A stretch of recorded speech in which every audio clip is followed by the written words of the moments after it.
Hello friends, இன்னைக்கு மகிழ்ச்சிக்காக ஒரு குட்டி ஸ்டோரி. ஒரு ஊர்ல சோகநாதன் ஒருத்தர் இருந்தாராம். அவர் எப்பயுமே எந்த ரீசன் இல்லைன்னா கூட கவலைப்பட்டுட்டே இருப்பாராம். அவர் மனசை மாத்துறதுக்காக ஒரு நாள் அவர் ஃப்ரெண்டு பக்கத்துல இருக்க மகிழ்ச்சிபுரம் அப்படின்ற ஊருக்கு கூட்டிட்டு போறாரு. ஒரு பையன் ஸ்கூல் பையன் வர்றானா, அந்த பையனை கூப்பிட்டு கேட்கிறாரு, தம்பி நீ கவலைப்படவே மாட்டியா அப்படின்னு.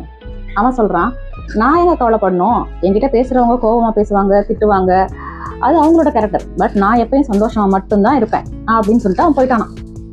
இன்னும் கொஞ்சம் தூரம் நடந்து போறாராம். அங்க ஒரு வயல்ல ஒரு விவசாயி வேலை பார்த்துட்டு இருக்காரு. அவர்கிட்ட போய் கேட்கிறாரு, ஐயா நீங்க எப்பயுமே சந்தோஷமா இருப்பீங்களா ஐயா அப்படின்னு. அதுக்கு அவர் சொல்றாரு, ஆமாங்க நான் எப்பயும் சந்தோஷமா மட்டும்தான் இருப்பேன், ஏன்னா எல்லா விஷயமும் நம்ம கையிலயா இருக்கு.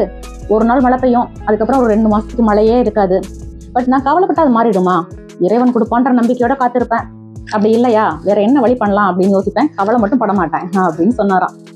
சரின்னு இன்னும் கொஞ்சம் தூரம் நடந்து போறாரு. அங்க ஒரு வயசான அம்மா கிணத்துல தண்ணி இறைச்சிட்டு இருக்காங்க. ஸோ அவங்கள பார்த்து கேட்குறாராம், இந்த வெயில்ல வந்துட்டு இவ்வளவு கஷ்டப்பட்டு தண்ணி இறைச்சிட்டு இருக்கீங்க, நீங்க ஆனாலும் சந்தோஷமா பாட்டு பாடிட்டே இருக்கீங்களே எப்படி அப்படின்னு.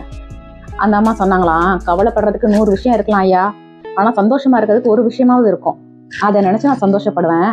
இப்ப பாருங்களேன், என்னோட குடம் எல்லாமே தண்ணி ரொம்பிடுச்சு, எவ்வளவு சந்தோஷமான விஷயம் அப்படின்னு சொல்லி அவங்க போயிட்டாங்களாம். So moral of the story என்னன்னு சொன்னா, மகிழ்ச்சின்றது நமக்கு வெளியே இல்லைங்க, எல்லாமே நமக்குள்ளதான் இருக்குது. So this is mindful by 5. Take care of your mind.